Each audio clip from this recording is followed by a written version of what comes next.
because either they're slightly different from what they are, or we thought we see things are not normal.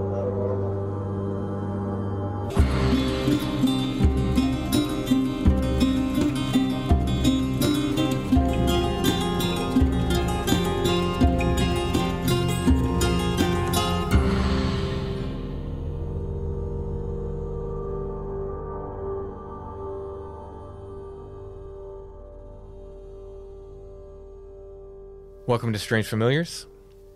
This is a bonus episode for everybody.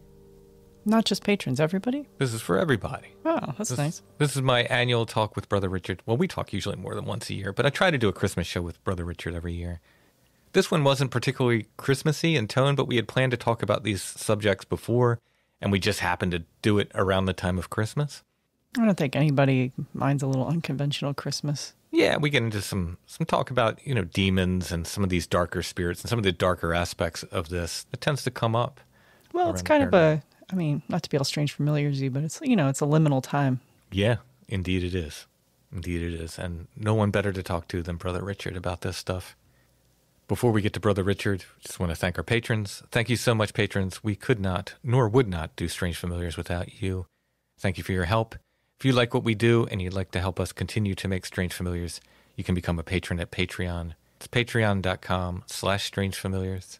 All of our patrons get commercial-free versions of the weekly episodes, plus extra episodes every month. We usually do at least one. Sometimes we do more.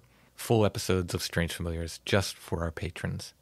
It's patreon.com/strangefamiliars if you want to check it out. You can also check out Apple Podcasts. We have Patron of the Strange there. If you join on Apple Podcasts, you get the commercial-free weekly episodes and the bonus episodes as well. And if you just want to make a one-time donation, you can do that. In the show notes under every episode, there's a paypal.me link. You can click on that and make a one-time donation. That helps us as well.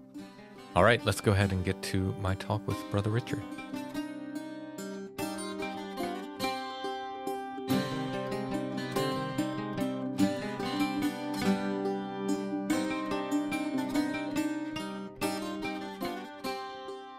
I'd like to welcome Brother Richard back to Strange Familiars. How are you doing? Hi, Tim. It's very good to be with you and back with the Strange Familiars posse once again. Great to have you here. So tonight we're going to be talking about, I guess, some more negative kind of entities. We did a show on aliens, and we're going to do a show on maybe demons, or they will come into part of it, and we'll talk about some of these sort of darker aspects of this, I suppose. Sure. I think during the angel show, we just basically said like a demon is essentially a fallen angel. Yes. So in the Christian tradition, what is classically a demon originally was an angel, was part of that cohort of angels who, when offered whatever the test was, we do not know definitively. In the Christian tradition, we don't say we know definitively what it was, but the fathers and mystics of the church have said that essentially it was the revelation of the plan of the incarnation, and that meant that a number of the angels, led by one of the high archangels, who at that stage was known as Lucifer, turned against that plan and fell away, and these are what we now call the demons. Now, I think there's a sort of pop culture idea that a lot of these ghost hunting shows have put into people's head that, and I don't doubt that sometimes they might run into negative entities, but they will sort of go from zero to demon immediately. Yeah, well, sometimes there's a huge lack of understanding, I think, of the many, many possibilities, the many possible categories, and very often the very complicated mix of things that result in some of these phenomena that can be present. And while there may be a demonic or a diabolical element present in some of these things, I would say for the most part, just in my own experience as well, for the most part, that's not often what we are dealing with. Yeah, and we talked before also about a sort of an ecology of these different entities, the good, bad, and everything in between. Absolutely, yeah. With angels maybe being at the extreme of the good side and demons being at the extreme of the bad side, but there's things that can fill in all in the middle there. Yeah, I think so. I mean, again, it would be a teaching of many of the kind of the early fathers, particularly, that there was a kind of a ladder of being stretching, from the entirely spiritual celestial spirits right the way down to the very earthly experiences of consciousness, and then going further down into the kind of the inanimate, etc. So whatever step you can conceive along that ladder, there is probably a being or a level of consciousness that is present on those steps. So we're generally dealing with this idea of non-human intelligence, which, as you said, is just present in many traditions, if not all of them. Well, absolutely. I mean, at the moment, it's the kind of cry that's going on behind all this, the kind of disclosure movement over there in the States, especially. And there's something of a little bit of a smile with this, particularly when they begin to talk about, well, if non-human intelligence is revealed, all of the religions and all of the spiritualities of the world will fall or will collapse, or there'll be chaos, whatever. And that's, forgetting that, well, actually the religions have taught that there's non-human intelligence from the very beginning. Now, okay, we might have difference in terms of how we categorize or how we encounter or how we relate to, that's fine. But there's certainly no difficulty in understanding that non-human intelligence exists and that we can be in relationship with it. Taking a sidestep to speak about the way we deal with the other, and this is one of my favorite examples of this. You were kind of involved in this for me. I was in Hex Hollow and had this experience of hearing wood knocks, and I hadn't been there for a while, and got a little bit creepy, and I walked down the path, and there was a dead cat in the middle of the path. And I sort of took this as a negative right away. Sure, yeah. And you said very wisely, I think now, like you sort of shook me out of the sort of human way of thinking, I guess, or that locked into the way we observe the world. So, well, wait a minute, this, sometimes the other doesn't think like we think. And what you're reading as like, oh, this is this horrible, dark thing may not necessarily be that. It may be the other trying to get your attention, and it just doesn't speak in the way that humans speak in that sense. There's a wonderful quote. It pertains to this idea from one of Terry Pratchett's books, where he speaks about orangutans. And he says, in every world where orangutans exist, people are convinced they can speak, but that they choose not to. He says the problem is not that orangutans don't speak. The problem is that orangutans speak orangutan and humans don't understand it. And so this is the problem. When we're dealing with the other, we are approaching, I think it's important to approach it as though we're approaching a completely different culture, an alien culture. And so how we perceive it, the rules of discourse, what's polite in that culture, what isn't polite, what can offend, what doesn't offend, we have to be in the position of listening and learning. Now, tradition and folklore and all of those kind of things supply us with a lot of that. They reassure us that there are ways of negotiating, there are ways of not offending, there are ways of encountering these others in either safe ways or at least in ways that limit harm or danger. The difficulty can be when someone, without knowledge of those kind of traditions, marches in and sort of decides, well, I'm going to demand reaction or action from the other according to the philosophy that I already have in my mind. And then chaos happens very often because suddenly somebody discovers it won't stay in the woods, it's come home with me. Or we have all of these people at the moment in the UFO world talking about the hitchhiker effect. Well, the religions have spoken about that for forever and ever. The idea that if you encounter these things and stimulate these things and want dialogue with these things, you don't get to say when they stop talking. And so I think one of the steps that's missing at the moment when we encounter or speak about non-human intelligence is the idea that whether it's the indigenous traditions or the religions or the wisdom traditions of the world, or even simply what your grandmother told you to do when you went into the woods years ago, or not whistle while you pass the graveyard or whatever it might be, all of those things had a history that had evolved because somebody had an experience somewhere and they learned a lesson. And I think we have to know these lessons. So if we're very divided and we've got all the latest technology and we're running in with our mindset, whatever it might be, without listening or without trying to learn the language of whatever we're encountering, the likelihood is we're in for trouble. And I've seen that trouble. I've seen it up close. I've seen it happen to people again and again, and very often been part of those who were kind of brought in to clean up or to make peace or to say, look, this won't happen again. And we arrive at a kind of a armed detente maybe, but it's been going on forever, Yes. And I think some people can barge in with a different kind of technology and have similar problems. You know, the technology of the occult, for instance, cannot always go as people would like it to. Well, you know, one of the interesting things is whether it's, you know, in the monastic life, we would not even begin to deal with anything around this until we've done at least 8-9 years of training.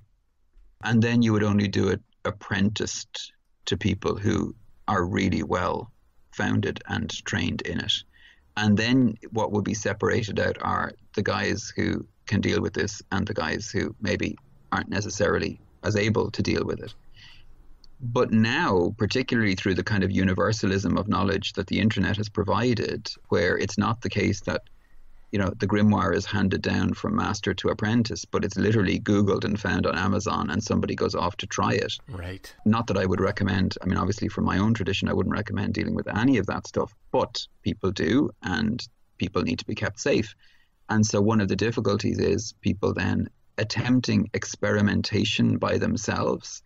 And I can tell you, when that happens in the spiritual world, that's like dropping blood into the ocean.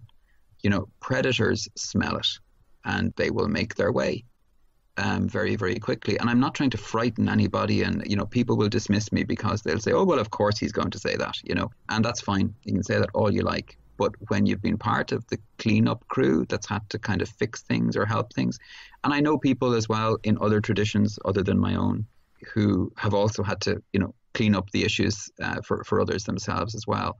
And we would all say the same thing, which is, you know, safety first, second, and third. Please be careful. Please know what you're getting involved in. And don't think that you have power just because you have technique. Technique alone does not bestow power. Very similar, I've taken to saying, and I know some people just have to experience stuff for their own.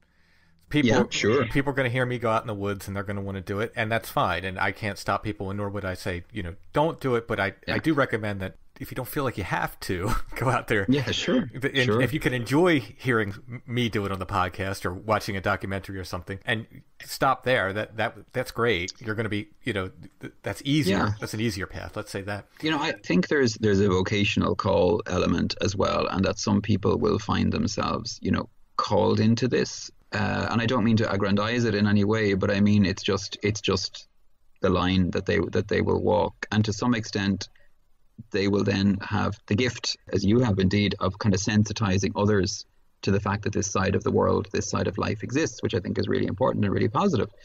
But, you know, I used to bring groups of school children on a tour around our woods in Ards and in Donegal, and we would pass the cattle fence, and the cattle fence was an electric fence.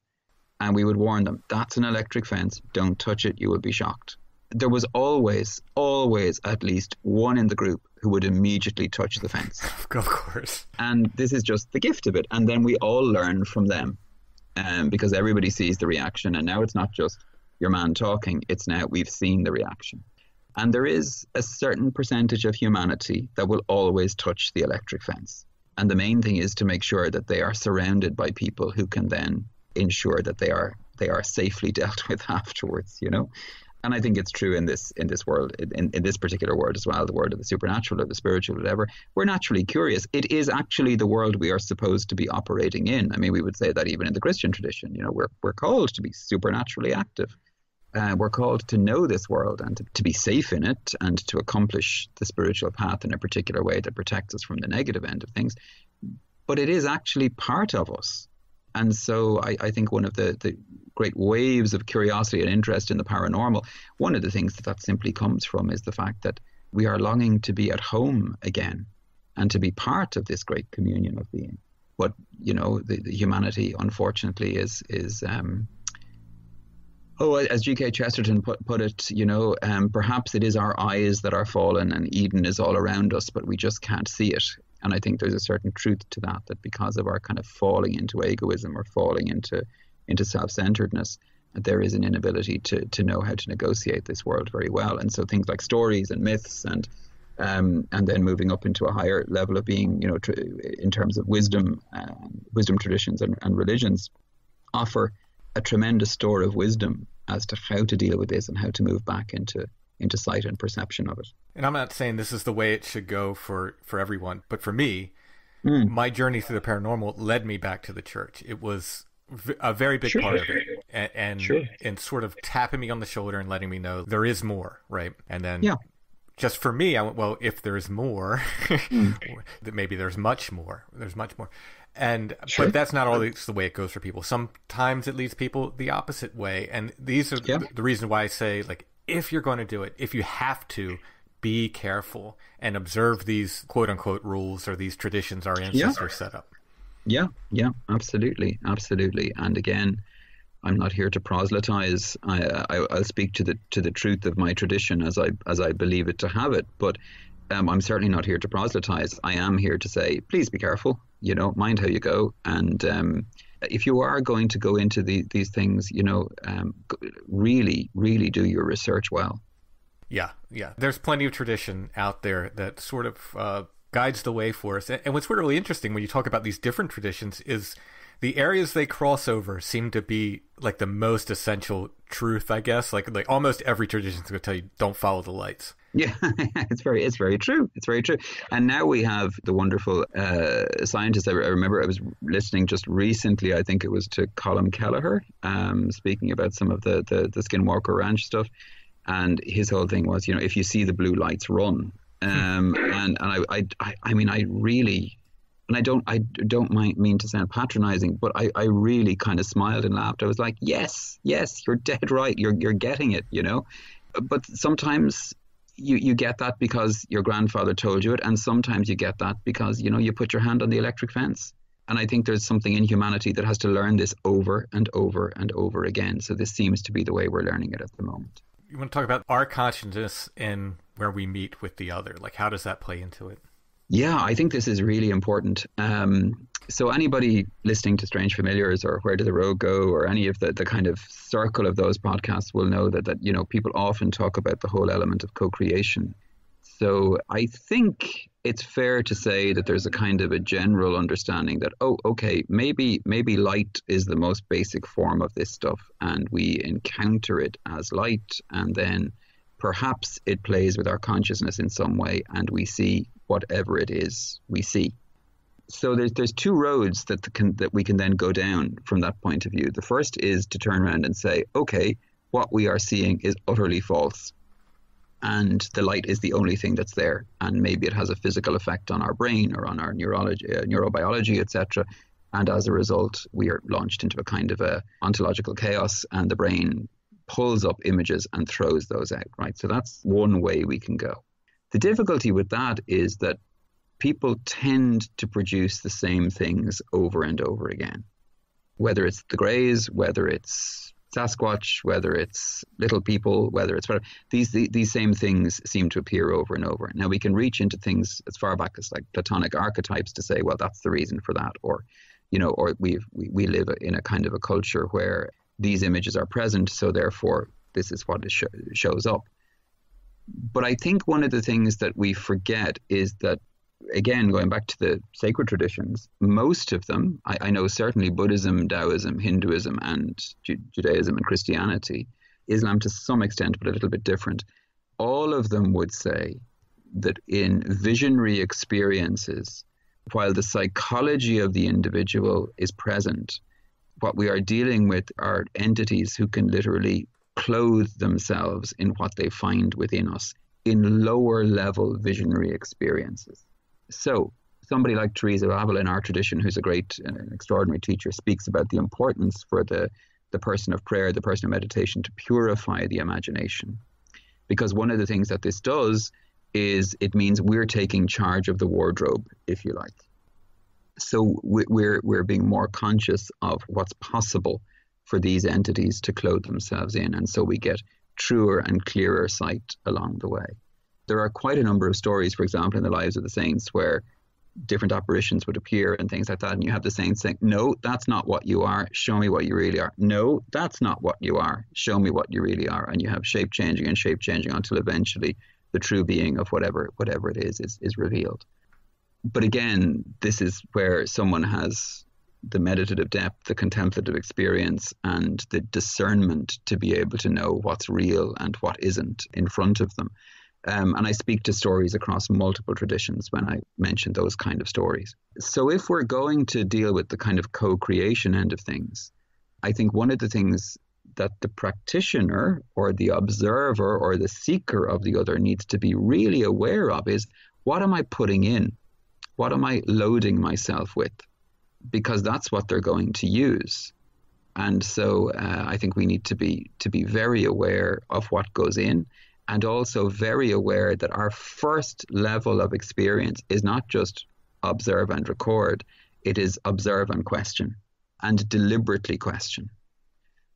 So we would say in the early stages of apparition and vision, there are two particular kinds. The first is what we call an intellectual or imaginal vision, which is where we're looking out and seeing something, but it's actually being projected inside. So other people around us may not see it at all, or may see something completely different depending on their particular consciousness. I often use as an image of this the kind of filters we can put on our phone cameras. So you can hold up the phone camera and see the room in front of you as it is, and you can put a filter in and suddenly you have an animal or, a different face or whatever along the way. In reality, that's not what's there, but the filtering effect is putting it there. And so from that point of view, the imagination is being used. Now, we would say the imagination itself is a faculty of the soul. And so the stronger the soul becomes, the more aware the soul becomes, the more attentive the soul becomes, the easier it becomes for us to catch what's false and what's real. The second level of vision then is when we begin to have actual sensory apprehension of something that's going on in the outside world. So that's tuning into things that are there normally, absolutely there, but our senses capacity or bandwidth wouldn't normally take these in. If we, again, attune or attain to a certain level of interior quiet or stability, these things can begin to appear and to be present. Now, all of the great spiritual practitioners say, when they turn up, ignore them. Don't enter into dialogue with them. This is still a very low level of being and of consciousness you're dealing with, and you don't want them to attach to you. You don't want them to kind of promise you anything else. You want to ascend further and higher. And so we try and move beyond those as quickly as we can, if necessary, invoking higher spiritual powers to protect us from them. So there's a lot in the co-creation end of things that says that very often when somebody comes back and says, I had an experience of the other, whatever it might be, the first thing we have to do is really, really, really know the story of that individual person. Because very often what's actually playing out are subconscious patterns or old pathologies or old habitual experiences that are just being played out now on a wider, kind of more dramatic stage. And until we know the person well, we can't take the experience per se simply as it is. There is an element, in my experience, of, I'm trying to think of the nice way to say this. I've run into people who are having, they've called me out and they're experiencing very negative things. Sure. And they're very afraid of whatever's happening. And they're ascribing a very dark thing to it. And I've noticed that often these people will also have a steady diet of pretty extreme horror movies. And they say that's like, oh yeah, that's all I watch. And you wonder, it's like, okay, well, it's kind of what you're feeding yourself. You're kind of into chicken and egg at that point. I mean, one of the things that's very interesting is we speak of attention, sheer attention, turning our attention to something as being a spiritual act. And that attention itself is the energy of the soul, is the spiritual energy of the soul. So when we direct our attention to something fully, it's almost a prayer state. Simone Weil, the great philosopher, said pure attention to anything is almost identical to prayer, or almost identical to deliberate prayer. So you think of yourself, say, when you're composing music, or somebody's hobby might be painting or writing or whatever. And when you're in the flow of that, it's almost as though the rest of the world doesn't exist. You're in it completely. You might have real effort and real, frustration with it. It mightn't go right or anything like that, but you're in it. You're present to it. You're directing the attention of your being towards something. One of the things I genuinely feel is that a lot of the kind of more negative encounters with the other, what the other seems to be demanding more than anything else is attention. And I often wonder whether that's the spiritual energy that these things are feeding on more than anything else.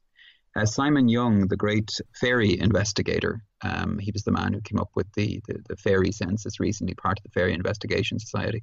In an article in the Fortean Times, I think maybe a year ago, 2 years ago, he was quoting J.R.R. Tolkien and was saying how so many of these kind of mythological or semi-mythological experiences that people have, and I don't mean mythological as in untrue, I mean, parallel to the kind of the great mythological cycles where people seem to stumble into them or discover, whether it's the fairies dancing or the aliens landing or whatever it might be, they seem to have a staged theatrical presentation element to them. And this has been noted by lots of investigators along the way. And most of them speak of it in terms of, well, is the stage theatricality of it to distract you from whatever their real experience is or their real activity is. There may be some element of that in it, but one of the things that left me wondering, and I think Simon Young said it as well, is perhaps it's theatrical for the sake of theatricality, to simply draw our attention, to simply feed on the attention of, whether you want to call it psychological energy or spiritual energy or mental focus or whatever you wish. But we know that when we are in heightened attentive states, the brain works differently, the mind works differently, the body even neurobiologically works differently. And we would say, in the spiritual tradition, the soul is even working differently. It's doing what it was meant to do, which is attend, to be present. And I think there is something there about how we then feed the imagination, how we feed the attentiveness as to how the world then manifests around us. I know lots of horror fans who are great horror fans but have tremendous senses of humor, and as a result, it doesn't seem to have major effect on them. There is a kind of a dispelling of the effect very quickly. And then there are those who seem to sink into it. And when they sink into it, it can provoke a very negative worldview. Yeah, I don't mean that there's something inherently wrong with horror movies. Nor do I. I watch the occasional horror movie. I don't make it my life. Yeah, sure.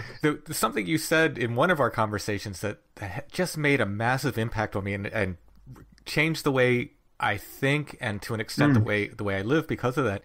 And I think you were quoting someone else, and you said the soul is soft wax, and everything can leave an impression on it. Yeah, that was one of the early fathers of the church. I think it was either Cassian or Climacus, I can't remember which now, but essentially that's the image that he was using, was that was that just like we can impress a seal, so somebody who's writing an official letter or an official document or a doctorate or something like that impresses the university seal or the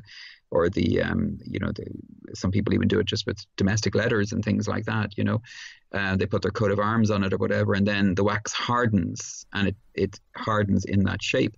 So he says in the same way, any idea even we have or image that we hold impresses itself upon the soul, and it takes great effort to remove that. He talks about having to reheat the wax, to melt the wax down, and we do that through the heat of attentive prayer, actually. So again, it's worth recognizing. We even speak of sensory impressions, ourselves from a biological point of view. And we know that all of those memories are in there. They build us. They biologically affect us. They change us. They can even have generational effect along the way. I think it was the great Oscar Wilde. On one occasion, he was in the States for a visit, and there had been a number of terrible murders in New York or Chicago. I can't remember which. And he was asked his opinion on it. And he said, well, I can give you the reason for them. And he said, in typical Wildean exaggerated fashion, he said, the reason for them is the ugliness of your wallpaper. And he was roundly abused and insulted for that, as you can imagine, in the press.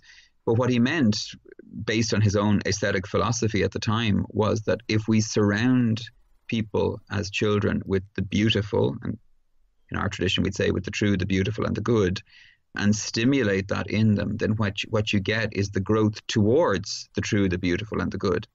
But if you surround them with ugliness, poverty, living in a kind of an experience of constant need or constant fear, then naturally what you get out on the other side is an adult whose experience of life is so negative that very often, without huge effort, they become trapped in that cycle.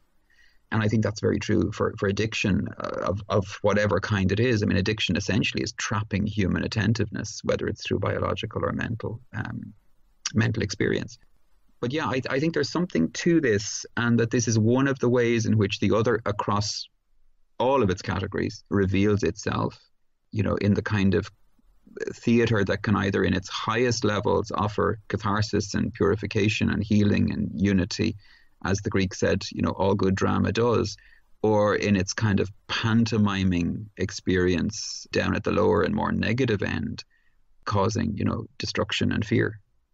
Do you have some ideas? We often talk about this going back to sleep during paranormal things. Oh, yeah. Do you have some ideas how that works into all this?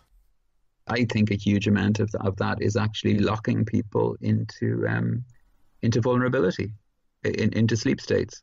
Taking from the positive, for example, one of the great saints and doctors of the church of the late 1800s was Saint Therese of Lisieux, often known as the Little Flower, though that gives a kind of an image of maybe saccharine sweetness that lady did not have. She was as hard as nails in the best sense, an extraordinary spiritual warrior and a great example of someone of total presence and attentiveness.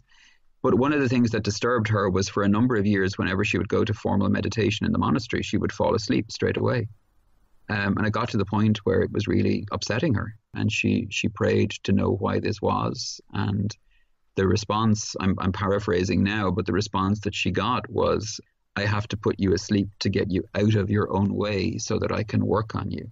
Now, that's from the divine down, as far as she was concerned, at least, and indeed as far as our tradition would be concerned. But I think there's something of the same from the negative end of things. We have to put you asleep so that we can get you out of our way as such, so that we can work on you. In sleep, there is a certain vulnerability. It's interesting. All of the great spiritual traditions have practices to be done before sleep so as to protect the person during the time of sleep. But I mean, we can go as simple as that old style child's prayer, there are 4 corners on my bed, there are 4 angels now o'er my head, St. Matthew, Mark, St. Luke and John. Please bless the bed that I lie on. If any evil spirit comes to wake me before dawn, the Blessed Virgin Mary I'll call on, and give my soul to Jesus forever and ever. I mean, that's literally the little rhymed prayer that was taught to every child in the Catholic tradition, right the way up to the sort of mid-20th century or so. And it's all there, anointing of the bed, the calling of the angels, the protection of the saints, and especially who's going to be called in if any negative entity appears? The Blessed Virgin. So all of that is there.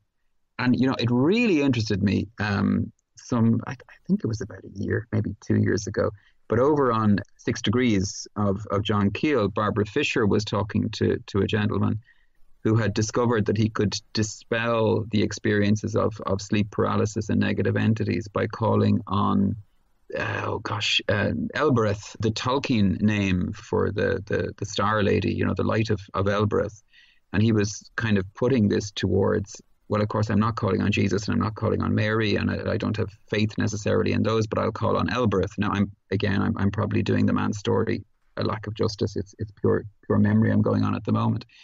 But I was fascinated in the car listening to this, and being a good Tolkienian scholar, I kind of smiled to myself, because Elbereth, the inspiration for Elbereth, and Tolkien himself said this clearly, was Our Lady.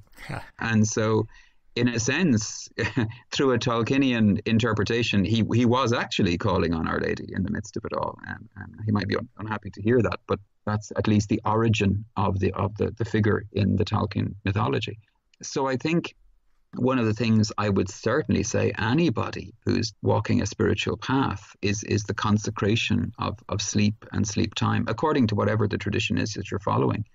But being careful, when we move into the dream world, we are open to the spiritual in a way that very often we're not during waking hours.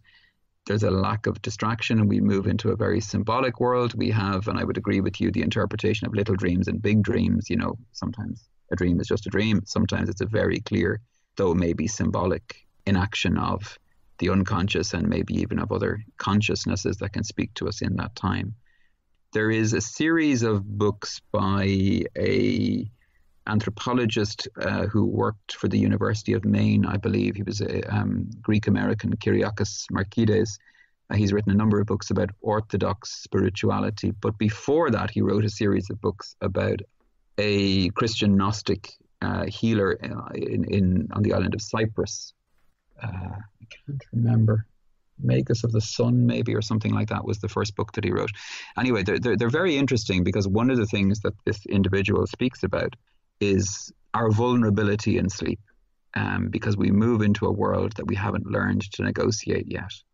And so a lot of the deeper spiritual traditions, Christian, Hindu, Muslim, Judaic, Taoist, you name them, one of the things they will often train the practitioner in is how to be more protected during the time of sleep and rest, and also how to continue in a meditative state even while in the states of sleep and rest. But again, that needs to be done with a very solid, good teacher who's able to bring you through those things. So I do think this whole go back to sleep, you'll be fine. Some of that may very well be simply we're putting you out of your way. We're anesthetizing you in some way so that whatever needs to be done can be done. And whether that's positive, as seems to be from the positive side of things, or negative, there's usually both sides present. So I've mentioned several times that I can stop any of these sleep paralysis, quote unquote, abduction scenarios by saying the Hail Mary. It's since I first tried it, it's worked. It still works every single time. And I often get the question then, like, do you think these things are demons because of that? My answer to that, and likewise to what people say, like, oh, do you think Sasquatch is a demon? It does all this crazy stuff. My answer to that is generally like, I don't think so. I think they'd be a bigger problem, and I think there are more effective forms a demon could take to get done some devious things. Sure. But why does it work then? Exactly. So I think one of the things, just as we move into this thing, one of the things to talk about is the fact that, I mean, if you're asking me, do I think they're demons or not, my simple answer is I don't know. I suppose start from there. But I would agree with your surmising that, if we take the whole ecology idea and the idea of the line of being, there is no reason why you couldn't have a Sasquatch that is, I suppose in extreme cases, maybe, in very isolated places, some kind of physical animal. You could also have it as a spiritual animal. You could have it as something. And all the traditions have taught that there are levels of being where matter and spirit are maybe more loosely mixed than they are with regard to humanity. And so they may exist in different levels to us. You could also equally have something that is a physical presence, but that is being influenced either by the good or by the bad, just as human beings can be influenced by the good or by the bad. So there's a lot of subtlety, again, in terms of investigating these things. But when it comes down to the sort of pray the grey away idea that's present, one of the things I think it's a very important point that you make often is that, there seems to be something about faith and belief ridding ourselves of these things, or at least moving them away in the short term. And that would lead me to wonder, I suppose there's two levels of wondering. The first is, if prayer to whatever deity one worships, or whatever divinity that one is in relationship with, if that automatically stops them and makes them go away, that would give me pause. All right, it would give me pause to sort of say, why does an appeal to the highest good remove these experiences or stop them? So I'm not saying they're demons by any means, but I am saying it's quite possible they may be things that are influenced by demons, or at least influenced by negative choices or negative experiences. The other element around it, which is interesting, is to say, we can talk about it from one of the great theologians of the 20th century, was a Jesuit by the name of Karl Rahner, who had this understanding of what he called the anonymous Christian, which is the idea that, look, where anybody who is seeking the truth or seeking the good, regardless of what religious tradition they are in, they are de facto worshipping the one God, the one true creator. And so if you call out to Our Lady and somebody else calls out to Buddha, that is coming from the same place within the person, which is the appeal to the divine, to the ultimate, to the transcendent, to whatever. Now, it's a whole other conversation, and probably not one for strange familiars, as to, well, who's actually calling out to the true one or the real one or whatever. That's a whole other thing for the religions to argue out amongst themselves, and I'm not here to speak on that. Obviously, I've made my decision with regard to which tradition I believe in. But the idea is that what is called out to the good is responded to by the ultimate good. C.S. Lewis, to bring it into a kind of a fictional world for a minute, C.S. Lewis had this within one of the Narnian Chronicles, where we have a very good person, but who has been brought up worshipping a demonic entity.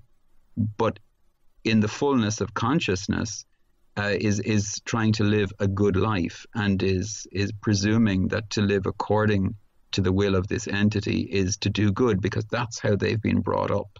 In the meantime, you have someone who has been brought up with the awareness of the true good divine entity, but has chosen to live a negative life.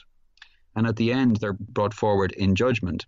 And the person who has known the true good divinity is taken away by the evil one, by the evil entity. And the one who has worshipped the evil entity all his life is taken away by the good one.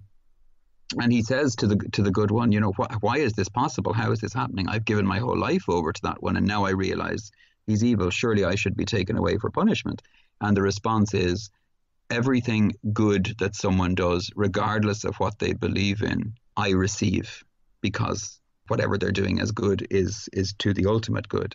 And anything that is done negatively, regardless of what someone believes in, is received by the negative force. Now, again, it's a mythologizing, a fantasizing around it, but it basically would give an answer as to why, when we appeal to the ultimate good, whether I'm crying out to Buddha, to Elbereth, to Christ, to Mary, to any of the particular deities or traditions that are there is a positive answer, which is the withdrawal of these creatures or these entities. And when we look at things like the fairy faith particularly, we also find within those that the mere enunciation of the gospel or the divine names or whatever it might be were often said to be a pain, a wound, a hurt to these creatures. So in the Irish sense, in the Celtic sense, the way that was dealt with was to say, well, these were obviously of side, but not full demons per se. They were, the fallen ones who maybe only fell halfway. They were the ones who were maybe the natural forces, or were the gods of old that had now been dismissed from their positions because they couldn't be there anymore, because the Christian revelation had come. There were all kinds of explanations for it. But essentially they were saying anything that was repelled by the divine name had to at least have some kind of nefarious purpose behind it in some way. And, when we look at the abduction phenomena and the stories that are told, I mean, the vast majority of them are very transgressive. People are being transgressed against. Free will is being reduced. And you find the same narrative that you often find within the very negative side, which is the assumption of almost universal power by these things, the claim that I have everything and I have total power and you can do nothing to resist this in any way. And, it always brings me back to the temptation of Jesus in the desert, where, the demon says to him, I own all this. You can have all of this from me, I have total power over all this. I can give you all the kingdoms of the earth straight away, or go to the genie stories like it, etc., the jinn stories as well.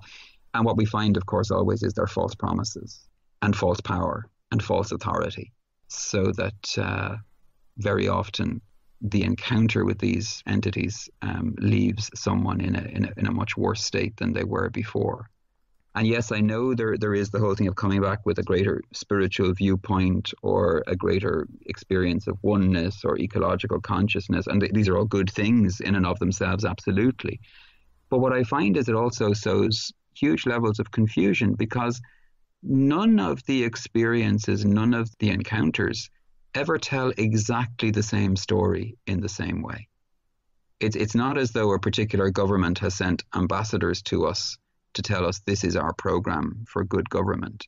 It's always obfuscated, it's always mysterious, it's always predictions that semi come true but don't fully. And I often contrast, if you look at biblical prophecy, for example, biblical prophecy always talks about, yes, there will be horrific times ahead, there will be terrible disasters and all the rest of it, but it promises in the end absolute resolution where God will be all in all and there will be total peace eventually. And we find that in all true Marian, or at least approved Marian apparitions as well. Yes, punishment is spoken of, or at least experiences that will take place so as to bring people back to God, etc. But in the end, what are we told? In the end, the mother will triumph. In the end, there will be peace. In the end, there will be grace.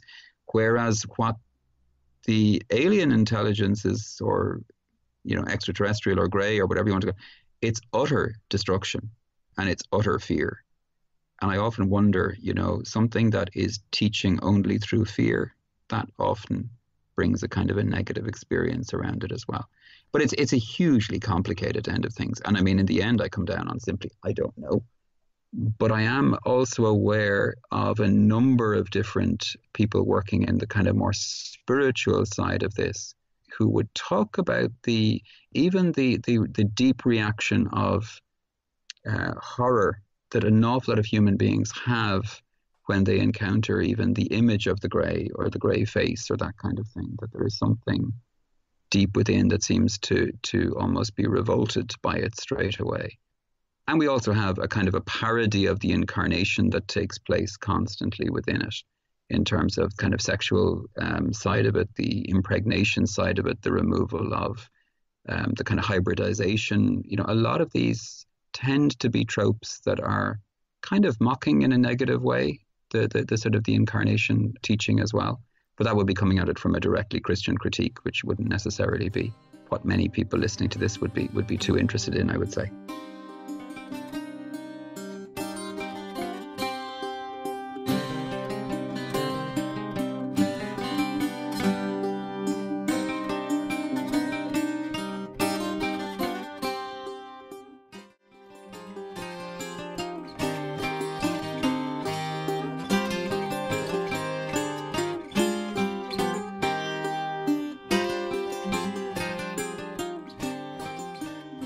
People have said to me, like, oh, it's a shamanic experience, you just have to let it happen. And my reply to that is often I have not been consulted about this. They have not come to me and said, this is what we want to do, and this is where it's going. It's just something they seem to want to do. And my answer is no. Let's talk about it. Yeah, sure. And then I'll make the decision. But until then, Absolutely. The answer is no. And let's talk about shamanic initiation for a moment or two. So there are two levels of initiation within indigenous traditions. And I would say also within most spiritual traditions, but kind of hidden behind liturgy, ritual, etc. The first is the initiation into humanity itself, into becoming an adult, right? That's the basic rites of initiation. And part of that is actually always includes a decision moment where the elders might gather around you and tell you, you are now ready to be initiated, but you actually have to say, okay, here we go. I'm committing to this process. This is much, much more true with regard to shamanic initiation. I'm using shamanic now in the kind of wide, broad sense, but effectively the initiation into being a person of wisdom or healing or power within the various traditions, indigenous right the way through to formalized religion. All of those may have a divine call moment, a kind of an irrepressible experience of this is my path and I have to walk it whether I like it or not. But there is always a decision as part of it. There is always an encounter with whether it's the helpers or the guides or the divine being or the gods or whatever it might be. There is a moment where agreement has to come. The will has to actually surrender itself and be present and kind of, okay, there might be you're moving into mystery and, you have to trust us. That's fine. That's part and parcel of religious surrender or of spiritual surrender. But there is the recognition that this is something that, while it might be dangerous and it might result in the death to at least part of our being or aspects of our being for transformation or for change, there is still the understanding that this is safe, protected, guided by elders, guided by ancestors, whatever it might be. Whereas if we take the shamanic model of the abduction experience, while there are definitely shamanic elements within it, I would say absolutely, if you look at any kind of shamanic literature, you will see elements within it. To my mind, what we're seeing again, it goes back again and again to this theatrical parodying of stuff rather than an actual real experience of transformation that will actually allow the person to come to full integration. I was very interested in that documentary that was done, about 2 or 3 years ago, about the young guy who had the, not abduction experience, but encounter experience, and then was left in this state of absolute suffering, really, for many, many years afterwards, isolation, and then finally came to full integration through going through the shamanic initiation process within his own indigenous group. I think it was called Witness to Another World. Jacques Vallée was present in it as a commentator. It may have been one of James Fox's films. I can't remember exactly. But it was presented in the end that this had been a continuous process all the way along, and that the young person who became the really broken adult, was now completing a process through going through this shamanic initiation with his own tribe, his own people. And he definitely comes out of it, very integrated and healed. I'd love to know how he is now, a number of years down after it, but it's interesting. To my mind, one of the storylines that could as equally have been presented was this person was extremely damaged by their encounter. And in actual fact, it was the finding of community, unity, and spiritual transformational practice with his own indigenous tribe again that healed him of that injury and wound. It may not have been a continuous initiation. And when we say that the alien encounter is an initiation, we are actually projecting onto them a pattern that we find in our own life that we think they are accomplishing. So I'm always very wary of projecting onto the other. It's like what I said before, we're encountering a culture we know nothing about. So one of the questions we should always have is, well, what's this really all about, And if something intervenes and says, shut up, go asleep, and let me do whatever I want to you, that is so transgressive beyond belief, at a bodily level, at a spiritual level, at a mental and emotional level. And this idea that we should trust that, I would reject completely. In the more traditional religions, the more formal religions, even if the prophet is called, the prophet always has the possibility of saying no. It's probably more than one saint, but I know I read about at least one saint that would have entities manifest regularly and said without fail he would rebuke them. And often they would go away, no matter what form they take. It could be the form of a beautiful angel. It could be the form of Mary. Oh, sure. Absolutely. Absolutely. And I mean, again, part of our discernment would be, you never accept a vision or an experience as to, on its surface level. Today, actually, on the Catholic calendar is St. John of the Cross's feast, on the 14th of December. And he was an extraordinary mystic, one of the greatest saints and mystics in the history of the church. And his constant refrain to beginners in the spiritual life is trust nothing. It's attend to the basic spiritual practices. And if you get beautiful lights or wonderful consolations or angels appearing or whatever, you look past them and you let them go, because all of these things will have to be let go of eventually anyway. And if they're from God, they will bring blessing. And if not, then dismiss them immediately. And so, the testing of the spirits, the teaching of Scripture that Satan himself can appear as an angel of light because he was an angel of light. That's part of his nature. That we need to be very, very careful with anything that turns up and not accept it on the surface level. And also to understand, again, it's about deep understanding of our own psychology. So human beings so often manifest what they want to be true, what they think things should be, and unfortunately don't arrive at a place too often where they're simply able to accept reality as it actually is. And I speak for myself in that as well. We all struggle with it. But I think where there are these extraordinary experiences happening, knowing the basics, knowing the basic rules, the basic laws, the basic guidelines, if you want to call them that have evolved over thousands of years and which are similar across the vast majority of civilizations and religions, is a very good place to start. Do you have any thoughts on what I call the opposite nature of, let's just take the Bigfoot phenomenon, and I've brought this up before, with these angelic apparitions or Marian apparitions and so forth? You often get this odor of sanctity that happened around saints as well. Bigfoot smells really bad. You will get the manifestation of say, flowers and things like this. A Bigfoot leaves scat behind. They're brighter than the sun, they'll say. He's blacker than black often. So do you have any thoughts on sort of the opposite nature of that phenomenon, what it might mean? Sure. I mean, I think it's interesting. In our tradition, we speak of the higher entities, if you want to call them that, the higher spiritual powers manifest as warm and filled with light, whereas the negative ones appear dark and cold.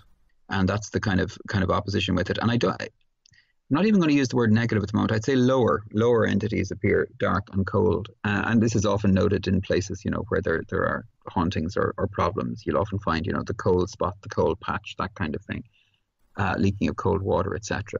So if for a moment we just put to one side the complete separation between angelic and demonic and just go through our levels of being for a moment, I think there is a lot to be said for the idea put forward that one of the reasons we get this kind of rotting smell and, odious liquids and things like that being put forward, or being left behind, I should say, by these things, may be because they are some kind of spiritual entity that is literally pulling matter together to be able to manifest for a short period of time, but is almost immediately decaying.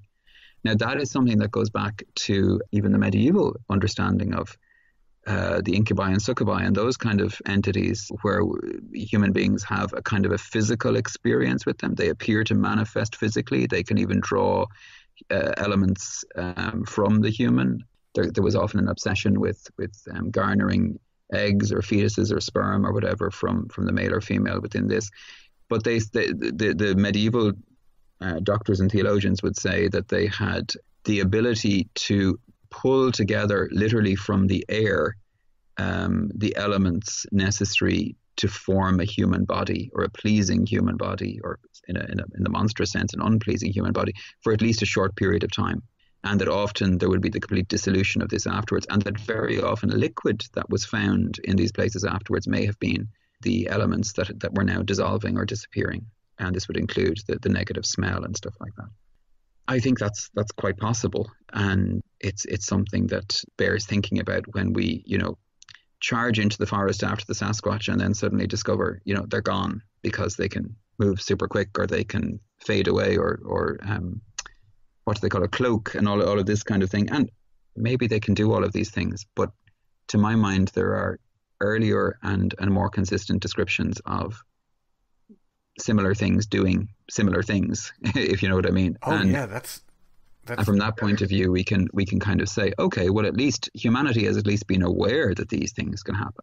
I'm reminded of the wolf at Skinwalker Ranch when they shot it and they blew a piece of flesh off of this giant wolf that appeared the first day the family moved in there, and the flesh rotted almost immediately. Yeah, the same happened to the.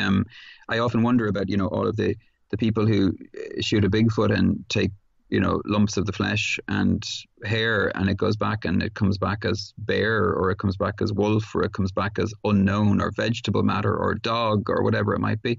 It may very well be all of that stuff. It might very well be, contaminated. It may be that whatever these entities are, they pulled those elements together to make themselves for a while.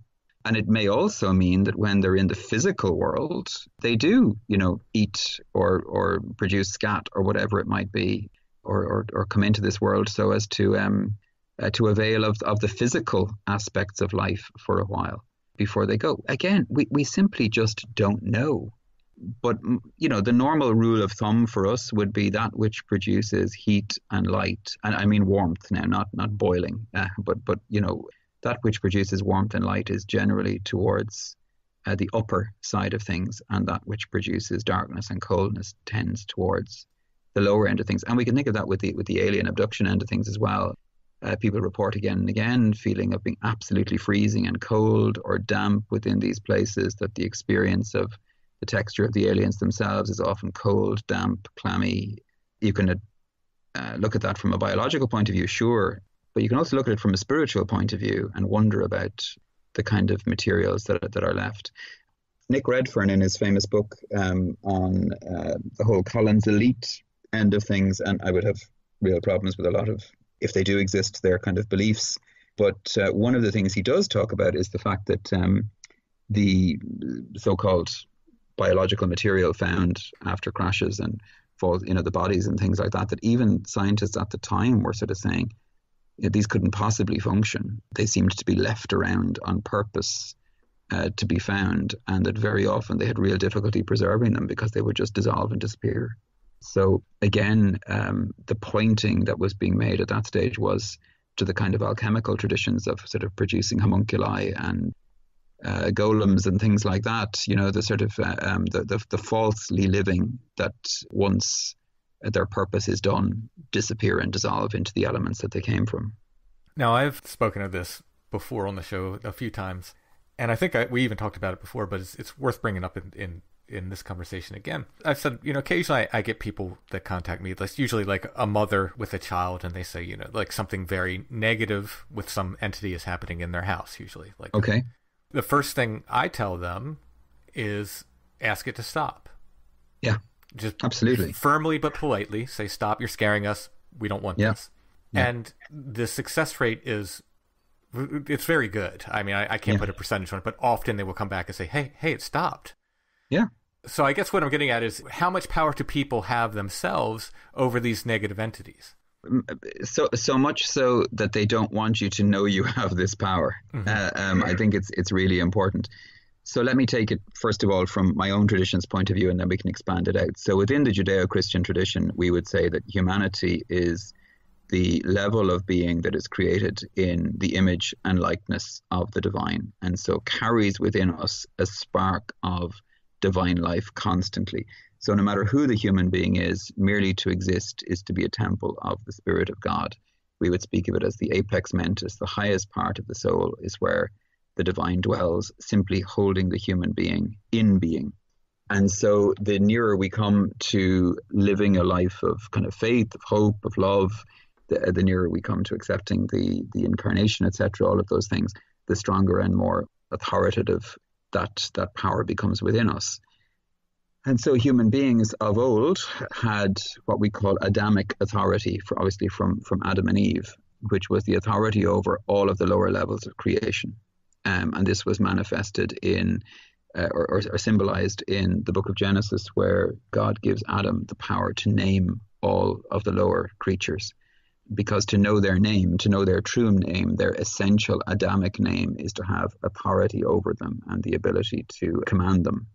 Which all of this was lost with the break of the fall, but it is renewed and restored through the incarnation. And so one of the things that we still have shades of is that in particular situations, there is still a spiritual authority present within every human being. So particularly within their own home and particularly over their own children. And so a mother or a father can speak a word of authority when it comes to the protection of their own child or their own space. And this can be very, very effective. The second thing is we forget that and this is going broader, but if we look at the folkloric tradition, etc., most of these entities require permission to actually manifest or be very negative within our experience. Like, go back to the very simple thing of the vampire not being able to enter the house without being welcomed in. The same was true for the with some different circumstances, with some limitations on what I'm about to say, but the same was true most of the time with the gentry, the fairy end of things. So there was this idea that the spaces that we make as our own, that again are kind of hallowed by love, by relationship, by community, etc., we have some level of spiritual authority over those. And I don't mean religious authority, I mean just general spiritual authority. And when somebody commands or makes a very clear statement that this is to stop and you are to go now and you may not come back here, it is very effective. And I'm going to say as well, very often more effective where mothers are concerned.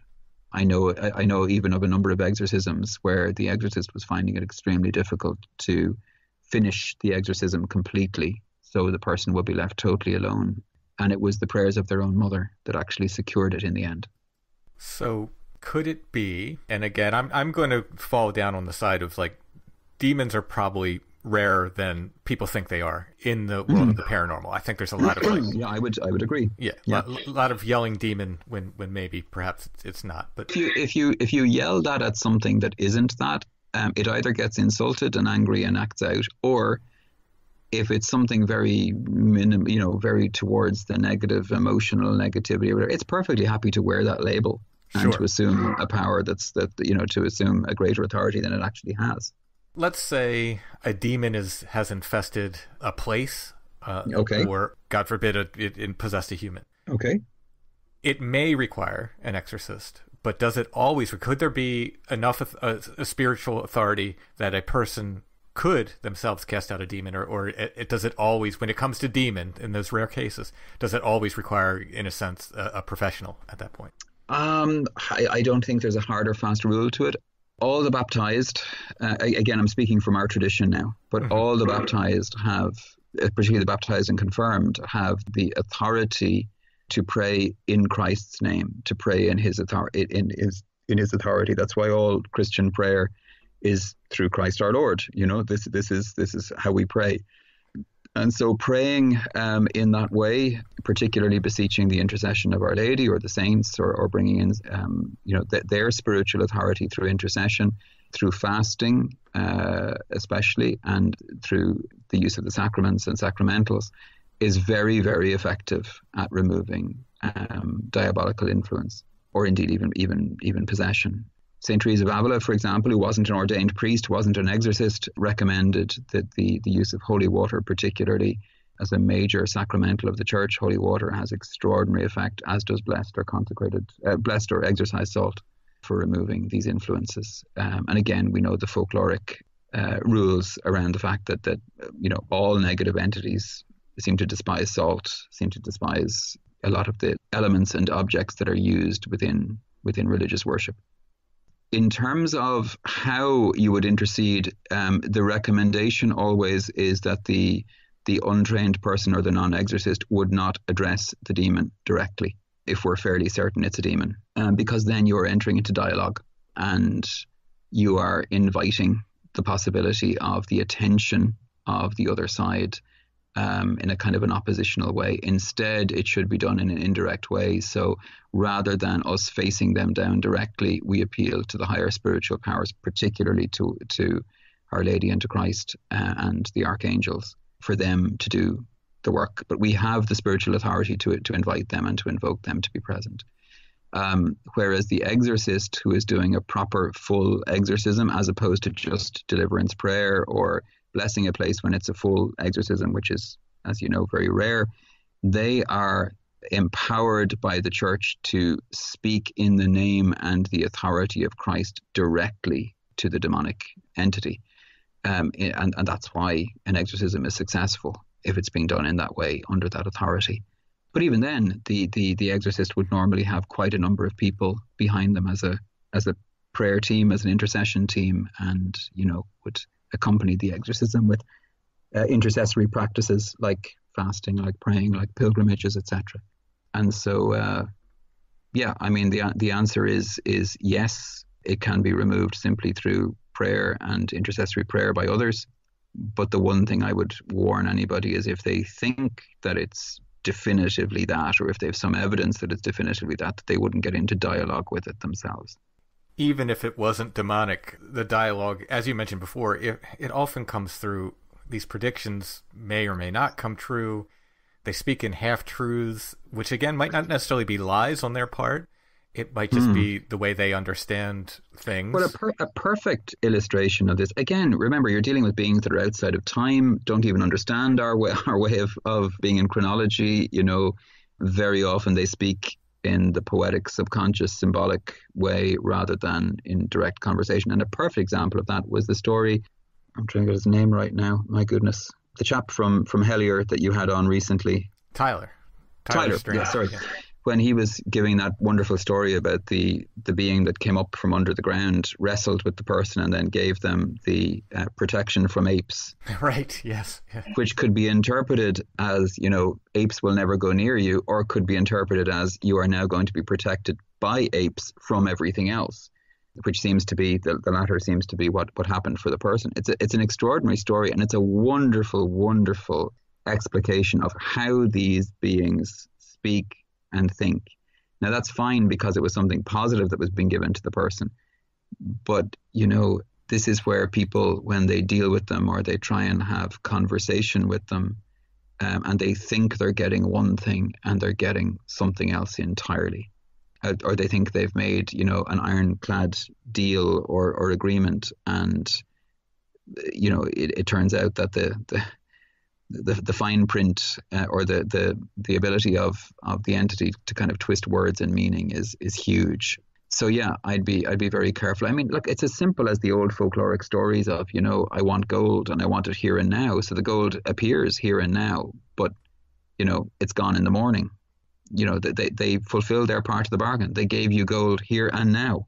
They could equally say, well, you never said it's to last, until the end of my life or whatever it might be.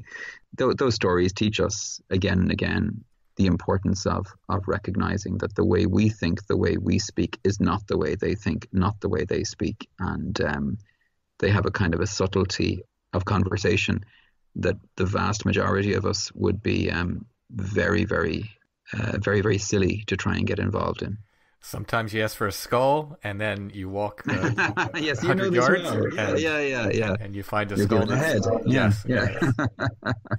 Yeah. Again, I mean, that's we've said this before in other conversations. Asking for things, you'll get it, but it mightn't be in the way that you want it or that you intended it to be, and then.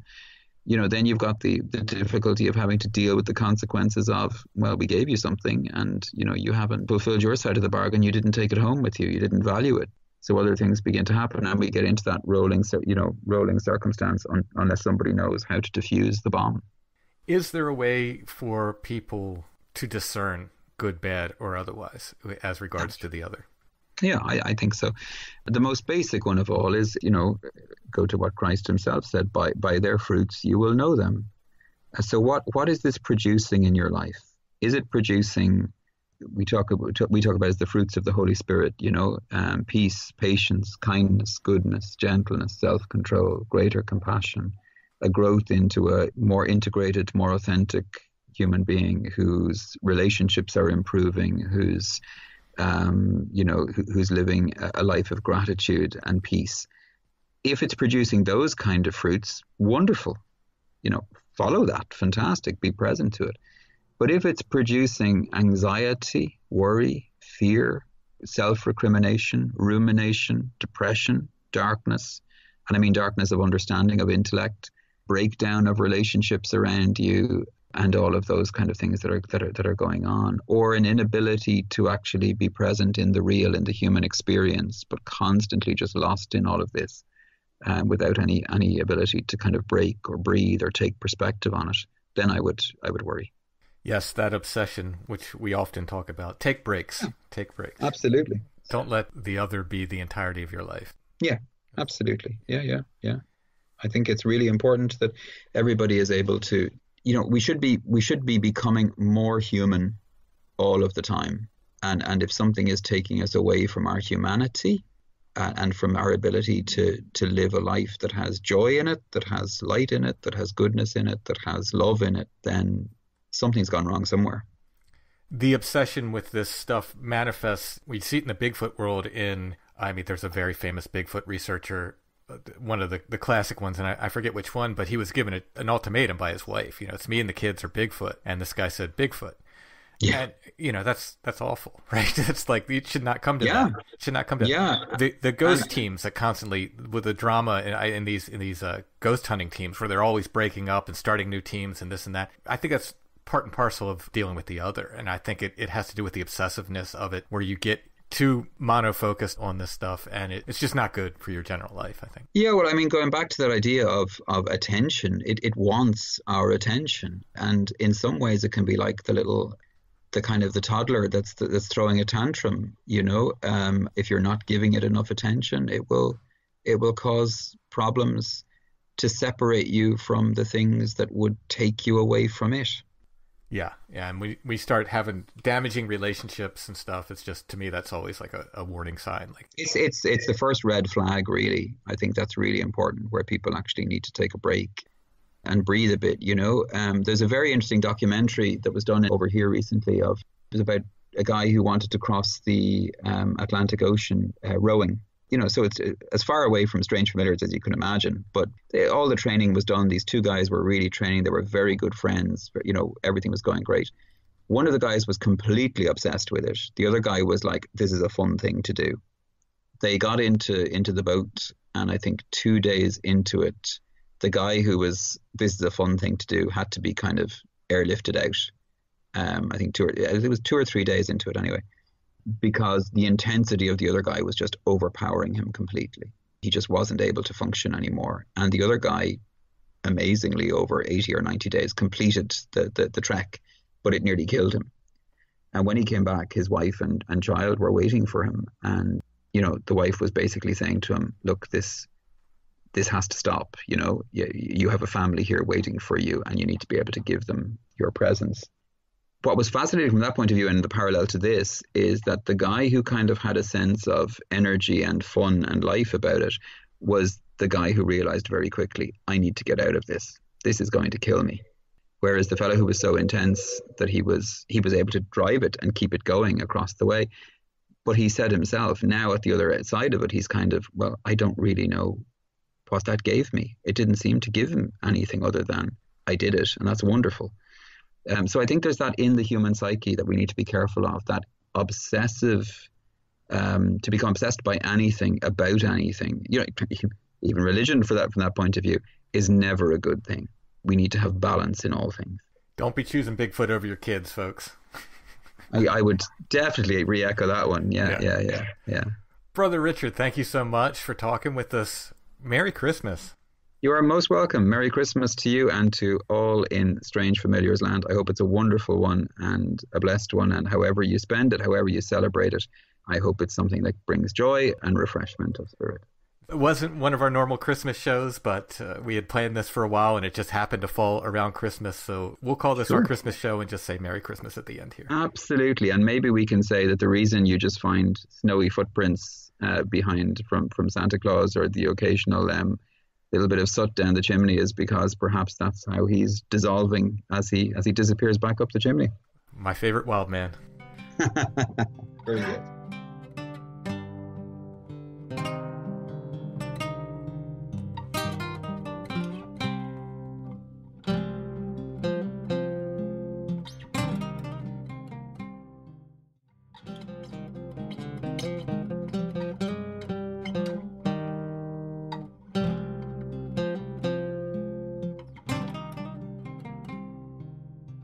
Well, thanks for listening, everybody. Just a reminder, we did get the mugs back in stock this week. So we have Strange Familiars mugs and 2 different Bigfoot mugs now. You can check them out at our Etsy shop. Links are in the show notes, or at strangefamiliars.com/merch. Merry Christmas to those who celebrate. Hope everyone has a safe and happy holiday. And we'll be back soon with more Strange Familiars.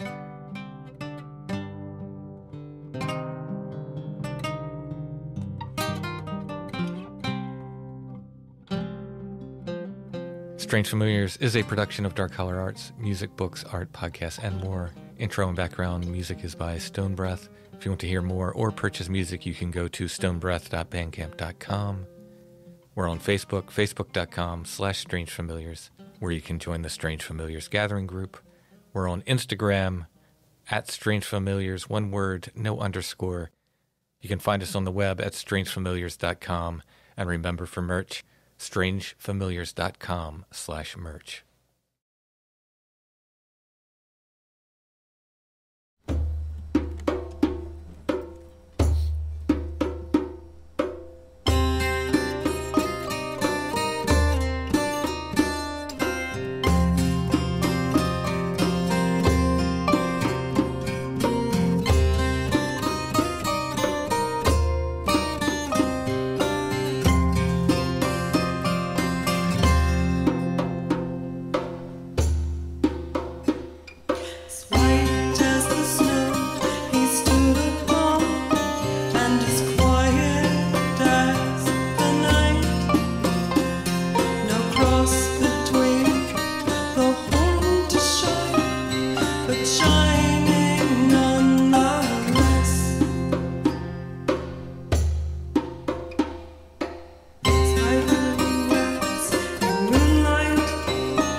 you.